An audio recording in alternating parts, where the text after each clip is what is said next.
Okay, continue.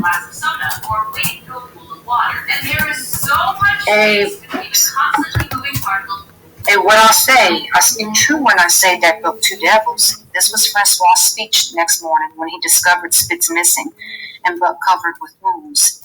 He drew him to the fire and by its light pointed them out. That Spitz fight like hell, said Perrault as he surveyed the gaping rips and cuts. And that Buck fight like two hells, was Francois' answer. And now we make good time. No more Spitz, no more trouble, sure. While Perrault packed the camp outfit and loaded the sled, the dog driver proceeded to harness the dogs. Buck trotted up to the place Spitz would have occupied as leader, but Francois, not noticing him, brought Solex to the coveted position. In his judgment, Solex was the best lead dog left. Buck sprang upon Solex in a fury, driving him back and standing in his place. Hey, hey, Francois cried, slapping his thighs gleefully. Look at that Buck. Him killed that Spitz, him think to take the job. Because that fits great. Go away, Chook, he cried, but Buck refused to budge. He took Buck by the scruff of the neck, and though the dog growled threateningly, dragged him to one side and replaced Solex.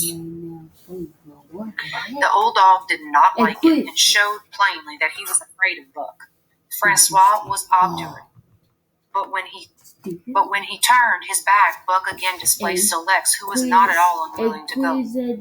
Francois was angry. Now, by God, I fix you, he cried, coming back with a heavy club in his hand. Buck remembered the man in the red sweater and retreated slowly, nor did he attempt to charge in when Solex was once more brought forward. But he circled just beyond the range of the club, snarling with bitterness and rage. And while he circled, he watched the club so as to dodge it if thrown by Francois, for he had become wise in the way of clubs. The driver went. Yeah. So we have to stop right there, which is an odd place because it's not the end of the paragraph. Let's just finish it up. The driver went about his work, and he called Buck to when he was ready to put him in his old place in front of Dave. Buck retreated 2 or 3 steps. Francois followed him, whereupon he again retreated. After some time of this, Francois threw down the club, thinking Buck feared a thrashing. But Buck was in open revolt. He wanted not to escape a clubbing, but to have the leadership. It was his by right. He had earned it, and he would be content with no less. So let's take a second to look at this word. Matter. Okay, so there are a few questions right here. This is not a word that we're going to add to our vocabulary chart because it's not one that you hear used very often. But I want you to hear. By the way, this is our vocabulary chart.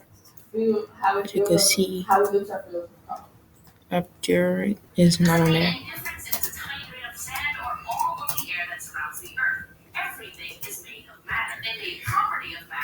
Not add a page. Let's see what that's going to do. So, a characteristic that can be listed about matter, like how it looks or feels, is called properties here. Let's see. That's so cool. Alright, when you notice differences between characteristics of an object, you are Feels or act. For example, my characteristic. Okay, you don't want to add. Having some wicked awesome nerd thread, and, well, you get the idea. Properties of matter are also things that we can observe. This means that they have differences that are big enough. Okay, so let's go back to the use word parts and context clues to see if you can figure out what it means. It's what is Francois obdurate about, what does the word mean, and what context helped you to define it. So notice what is he obdurate, and I'm probably saying it wrong here, about. When you notice differences between well, let's look at it. He took Buck by the scruff of the neck, and though the dog growled threateningly, dragged him to one side and replaced Solex. The old dog did not like it and showed plainly that he was afraid of Buck. Francois was obdurate, but when he turned his back, Buck again displaced Solex, who was not